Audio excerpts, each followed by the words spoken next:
This podcast is brought to you by Most Valuable Podcasts, leading the league in podcasting entertainment.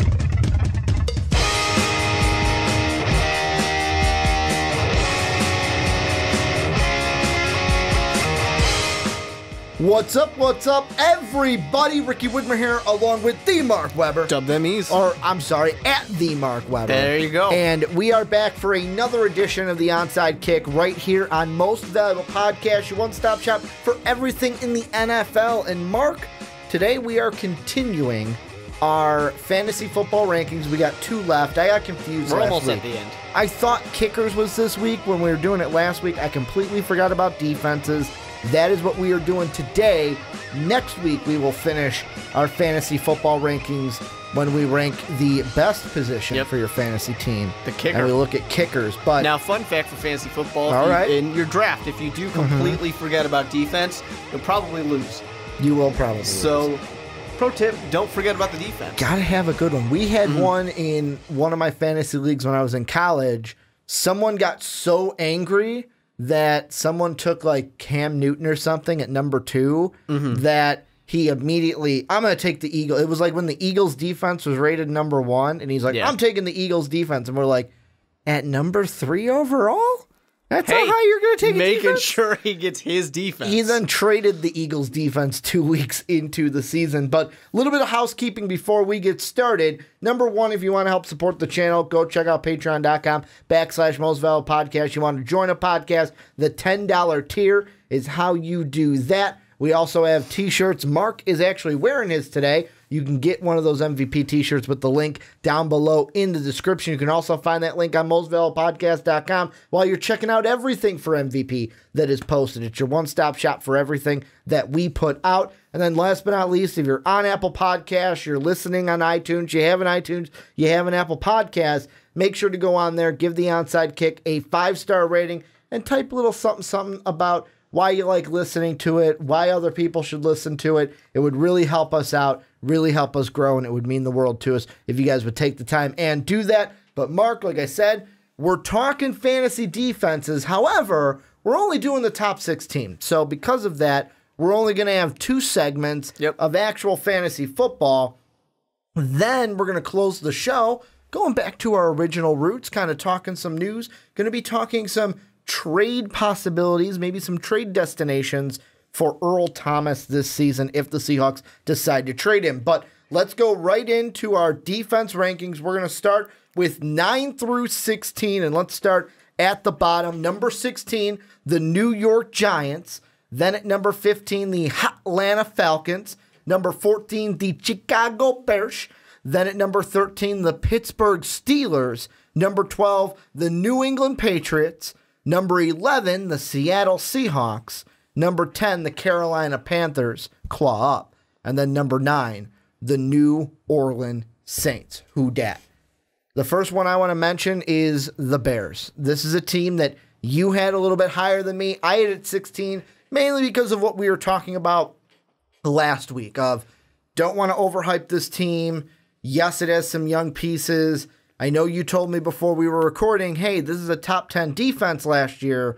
But to me, the big thing is why I had them so low is this schedule for the Bears is pretty hard. And they're going to be going up against some big-time offenses this year. Yeah, I mean, for sure they're going to see some good offenses. I mean, that's the thing that any defensive team, or defensive unit, I should say, in the NFC North, it's a little scary compared to some other divisions where you're confident of like, oh, okay, the Ravens are going to play the Browns twice a year. Whatever. You know, there is no cupcake in the NFC North, so you can't have any of that. The thing about the Chicago Bears where I think we are a little low on them is because, like I said, they're a top 10 defense last year. They had a great run-stopping defense. They had some powerful parts of the secondary. If you're a fan of PFF's grades, which I know some people in the comment section are, some people are not, the Bears had some top-level talent in the secondary positions as well, which surprises a Chicago Bears fan. So they had a lot of parts. And then you get Floyd back. Then you're also going to go ahead and add Roquan Smith, who's supposed to be such a great kind of instinctual linebacker, a kind of guy you want right in the core. And hopefully a guy like Fuller continues to be good, because I'm actually a little weary of that. I think he's going to regress this year. But this is a team that defensively should get better. And when you add in the fact that you don't have a conservative play caller in John Fox now, that offense should be on the field more often, in theory. And I mean, I'm going to sound a little bit like a broken record here, because I feel like I said this in our last week's segment when we had Patrick on, and we kind of talked about, are the Bears overhyped, or are we overhyping the Chicago Bears? The thing is, and we even mentioned this, I'm going to kind of give a spoiler, but not a spoiler. There was a tie in our upper top 10 or top 8 is how we're doing it. There was a tie with the Minnesota Vikings, and to be honest, the Vikings lost that tie because your argument against them was, oh, they're in the NFC North. They're going to have to go up against... Compared to the other team that is except in for a the other weaker team. division. And for me, because the Bears were also in a tie with the Steelers. Yeah. And that was virtually the reason why I put the Bears lower. Are in a division where they don't have as much competition as the Bears are going to have. They have the 0-16 Browns. You Yeah. win. Like, you win right there. And the thing is, not only do you have to go up against Aaron Rodgers, Kirk Cousins, and Matthew Stafford all twice a year, I look at this schedule. Here are some of the quarterbacks, just the quarterbacks, that the Bears are going to be playing. Green Bay or Aaron Rodgers twice a year.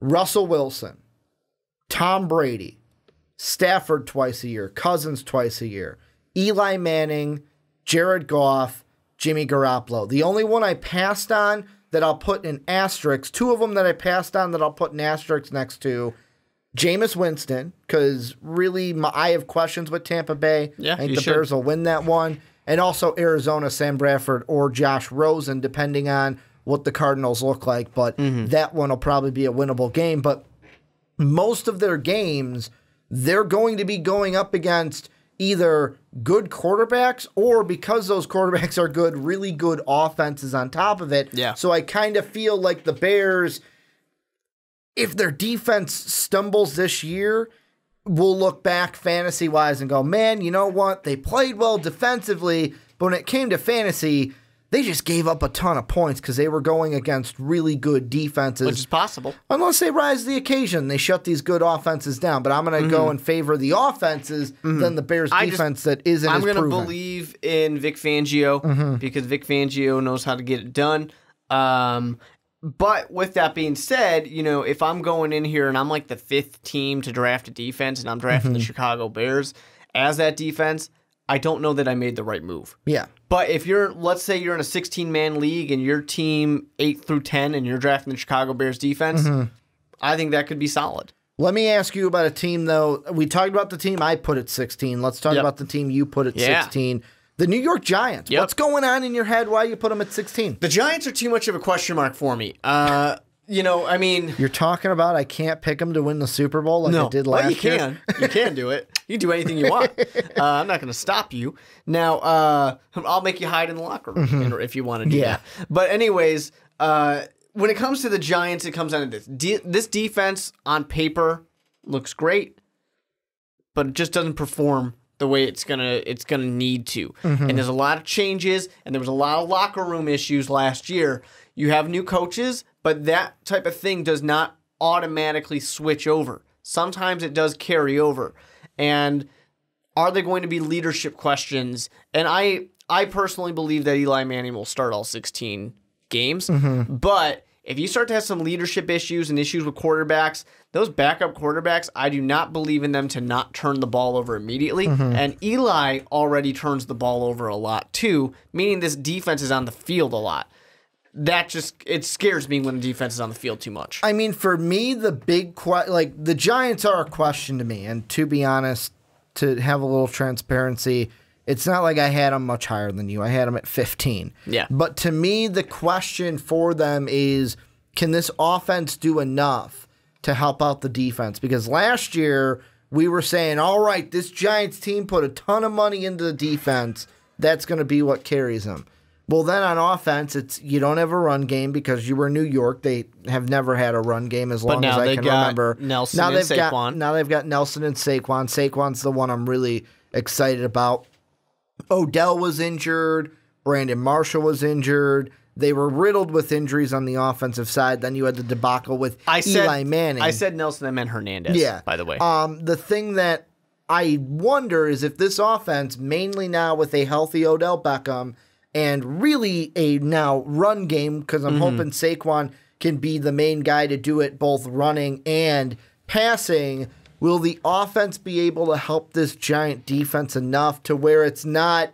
Because the thing that I worry when I'm drafting a defense for fantasy is how long will this defense be out on the field? Yeah. And if it's a team where, if you're like, you know what, I'm not kind of thinking about defense in my first 8 picks, or let's say you're in a 16-team league and you're not thinking defense until later on, if the Giants' defense is on the field a lot of the time, is that then going to be advantageous to me in my fantasy? Because like, wow, they weren't a bad defense, but they were just on the field a lot, got tired, and that's where teams scored points and they couldn't get turnovers. This team gave up more points than almost everybody. I think they were ranked 27th at that. And they did not force as many turnovers as you would like. And you look at their schedule, and they were really -3 overall. There are only 2 teams on their schedule, maybe 3, that I don't think will score a lot of points.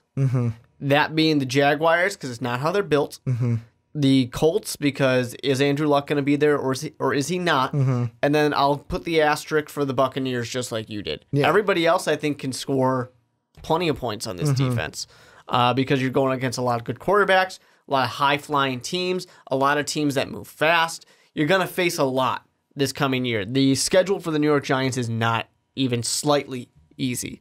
No, it's not. And I mean, that's the thing where I think both the Bears and the Giants, by me and you, kind of had them hovering at 16 for both of our lists. Bears, Giants, you, is because the schedule is also tougher. Plus, with the Bears, they're on the up and up, but the Giants, so many question marks with... I mean, there are people out there who think that the Giants are going to be in the top 3 again this year. They could, but I mean, to me, there's so many questions on offense to where is the offense going to help the defense out? And if the defense is on the field a ton, they get tired. I mean, last year... I'm saying top 3 in the draft. Oh, in the draft. Yeah. Okay. People think they're going to be a top 3 pick. I thought you were saying like top 3 defense. No one's saying that. I could see this team being really good and them being a fantasy steal, but I'm not banking on it is what I'm saying. Before we head on into 8, we have 2 more teams that we're going to talk about. I'll let you pick between Seahawks and Patriots who you want to hit next. Well, I want to talk about the Seahawks because the Seahawks to me... Because we're going to talk about them later on with Earl Thomas. But the Seahawks to me are a big question in the sense that the LOB is essentially done. You know, it has kind of fallen apart. Pieces have gone elsewhere. I call it the Lassie syndrome. Take it behind back and let's end this because the LOB is dead. It essentially is dead. And you look at this team who still defensively, I mean, they're only giving up about 20 points a game, so they're still good in that case. But problems that they face is the fact that this offense, the offense is not as solid running the ball anymore. And that creates a problem for a team that is built to run the ball. When they're not running that way, that clock is not ticking. And this defense is on the field too often. And add that to the fact that Russell Wilson's going to get sacked because they didn't do anything to, once again, help him with his offensive line. They still aren't fixing that. So it just scares me once again for this idea that here's a defense that I think is going to be on the field way too often, and they're no longer the very top of their division. They're going to compete, but there's no longer a guarantee that, they sit on top of the NFC West. Not only do you have to, it seems like each team offensively in their own division is getting better. And I mean, you have the Rams who already made their step last year. Many are thinking they're going to not only win the division, not only be one of the top 2 teams in the NFC, as Brandon talked about weeks ago on his That's What I Think, there's a lot of people, Brandon including, thinking the Rams are going to be heavy Super Bowl favorites next year. So you know that the Rams are going to come out firepower and score on you. And the Rams have always been a team that play the Seahawks tough. That, especially that first game that they play each year. The thing with this defense, and part of it is what I said about the Giants. You brought it up. The run game kind of helping out the defense? Mm-hmm. Can Rashad Penny be what they are missing to, because that's also the thing you think of. If a team runs the ball consistently, if you get a home run, that's 7 points where, all right, the more points we score, we're going to force that team to get one-dimensional in the pass game. LOB going to pick off passes all game. That just gives me more fantasy points. Or, all right, we're not hitting home runs with the run game, but we're being consistent enough to where we're having long offensive drives. My defense comes out there well-rested. LOB kind of takes over, and that kind of helped them out. The thing that I wonder with this defense is, not necessarily for this year, but for years future, it kind of looks like this team is kind of refueling that defense, because like I mentioned, we're going to talk about Earl Thomas later. Cam Chancellor's another one that could be gone in a couple of years. Mm-hmm. But then you look at just this draft. They add some big pieces like Rasheem Green, who might start, Shaquem Griffin, that everyone was excited about. He's now paired again with his brother Shaquille, who is starting at cornerback for this team. Yeah. They bring in guys like Jacob Puig. They bring in guys like Poona Ford. They have basically drafted a lot of guys this past draft from the defensive side of the ball. But a lot of those guys are later. And that's what picks. I'm saying. Yeah. This year, we might see a dip from the Seahawks fantasy-wise, but I'm thinking with these draft picks, if some of them hit, that it kind of looks like the Seahawks overall are trying to refill that Legion of Boom, but it won't help you this year if you're trying to draft. And they kind of need to, and you know, part of it's going to depend on if you're someone who believes like Richard Sherman. If you're going to believe in Richard Sherman, who is saying that, well, he left. Well, he's gone now. That's what I'm saying. If you're believing in Richard Sherman when he says that Pete Carroll's kind of lost the team, you know, that's where a lot of the issues came. They came from Pete Carroll. That's not even the half of it. I think it was even, was it Averill who also said that? Like after that, he said after that Super Bowl when he didn't decide to run the ball, Marshawn Lynch divided the locker room. Yeah, divided everyone. And that's going to kind of play a little bit into when we're talking about Earl Thomas, when we're talking about Cam Chancellor. You know, with those type of guys, if those are the, hey, this didn't work out, I need to just get some fresh faces in here because I need people who are going to believe in me. And that was part of, I remember Richard Sherman's complaining about how Pete Carroll would just, he kept saying the same stuff. And he's like, after a while, I've heard it already. Coach isn't telling me anything new. You know, and that's led some other people to speculate of, oh, maybe that's why he was so much more successful. Well, I shouldn't say more successful anymore because he is a Super Bowl winning coach. But that's why he was so successful in college, because guys came in and out the door so quickly. You know, and I'm just putting that out there in the sense of if people are questioning Pete Carroll's leadership and if that's going to continue later on. The last team we'll talk about in this kind of section before we move to our top 8, the New England Patriots. And the reason why you wanted to mention them here for defense is Matt Patricia's no longer there. Yep. A lot of people, like you said before we started recording the podcast, were saying that many people think of Matt Patricia as that mastermind behind the Patriot defense. The thing is I look at the Patriots right now and their coaching staff. For offense, they have an offensive coordinator down. They have Josh McDaniels down. Yep. But when I look at their defensive coaches, they've got a linebackers coach.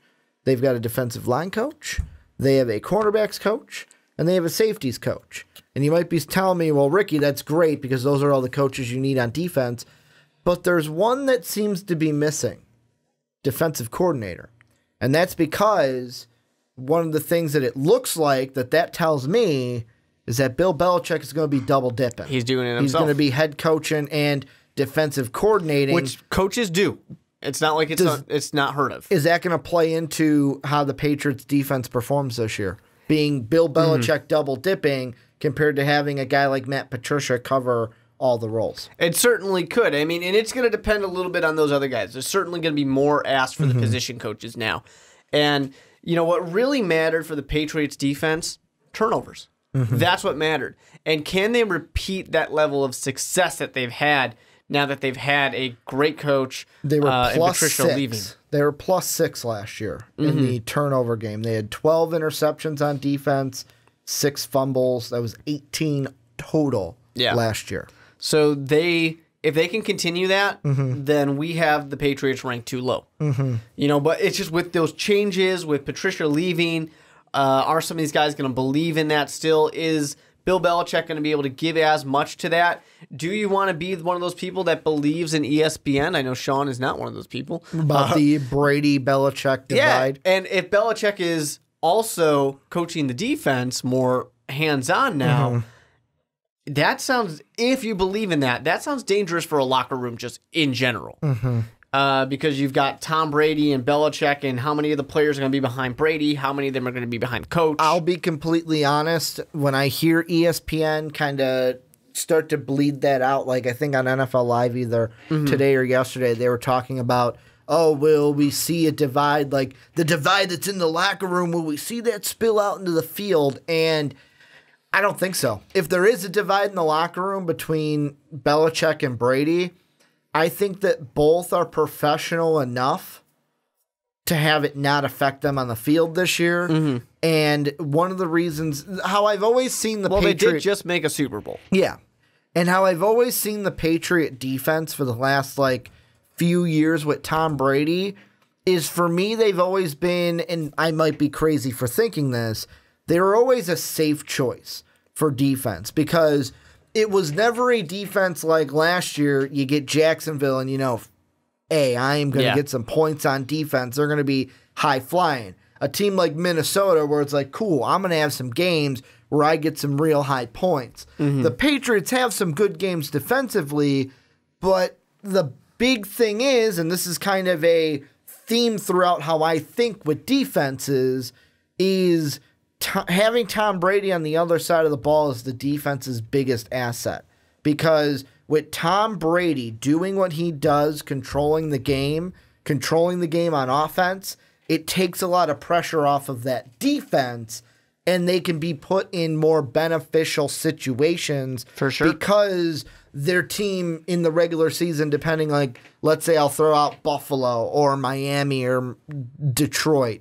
Some of these games where it's like, all right, we're not playing from behind a lot, and we don't need to feel the pressure because we got Tom Brady on the other side kind of keeping us in front, that offense keeping us winning the game, and hey, we're not playing as long as you don't get into garbage mode. Which garbage time, garbage minutes, whatever you want to call it, worst thing for a fantasy football owner. When your defense is out there and nothing but second stringers. Yep. Well, I mean, for a defense, it depends on what your defense is. If the defense is going to be getting interceptions from those garbage time players, no, then when sure. you got those second string garbage time, typically usually means the second stringers are out there, so they're not going to be getting turnovers. They're going to be giving up that's points. when that quarterback suddenly gets a touchdown or two. Yeah, and it doesn't matter because they were down by 30. But it could knock your defense down 3 points, which could hurt you in the end. The thing that I think we're not hitting with these, and for me, really. I wish we could talk about this more on this side, but basically they just changed the kickoff rule. So for me, people are going to say, guys, it's special team also. Yeah, there might be a kick return that helps you out. Might be a punt return. Kickoff anyways. But it's with the new, I hate the new rule for kickoff.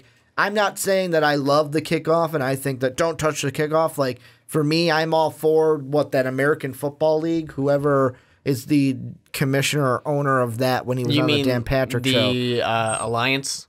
That one, where he came out and said basically you get the ball at the 25 or you get the ball at the 30, and if you want to onside kick it, basically you have a 4th and 10. If you complete, I like that situation compared to a kickoff, but I do understand. I would rather have a kickoff, but my point on the kickoff for the NFL at this point is they're going to get rid of it, so just rip the Band-Aid off. Yeah, just get rid of it. Because of player safety. Yeah, player safety. Yeah. They care so much about player safety. But really the part of me that's I don't want the kickoff. For our audio-only people, that was sarcasm, yeah. But the reason why I don't want them to take the kickoff away is because I feel like if they do, a lot of NFL players are going to lose chances at jobs because it basically takes the bottom of the barrel and basically, we're throwing you out the window. Your 53-man roster can become about 45. Yeah, because you don't need as many guys to fill out that kickoff roster. Any team we didn't mention that you want to give some love to before we move on? Well, claw up always. But, no, for the Saints, actually. That's a team I was going to throw out. Yeah, for the Saints, they have that young defense, and people are going to remember that mistake that they made. Do you think they're still, not just the guy who made it, but do you think that defense is still thinking about that? I'm sure they are. Like thinking about it all off season? Because I would. I wouldn't let that thought leave my mind. Yeah. If OTAs are happening, but day one of camp, I'm sitting that defense down. We're watching that play. I just want them to see it. I'd watch that entire series. I want them to see it and say, so, what happened? Yeah. What went wrong? I would watch the entire series leading up to it because they had some good plays before that, and they were feeling confident, and then they just basically shit the bed with Lattimore. Just made a simple mistake, and that's all it takes. With Williams' defense. And the thing I want to mention with them is they were a young defense. They add a pass rusher like Marcus Davenport. Don't be surprised if this defense, I know we have them in 9, so it's technically top 10. Don't be surprised if this defense does some great things this year. Yeah. And kind of almost cracks the top 5 scoring There's overall. going to be some of those teams right now that are that kind of surefire, like, don't splash on the Jaguars or the Vikings. You don't need to. You can wait. You can for get the a Saints later on and kind of get some guys at a different position. Exactly. But this is where you guys come in. Let us know what you think down below about any of the defenses that we talked from 9 through 16.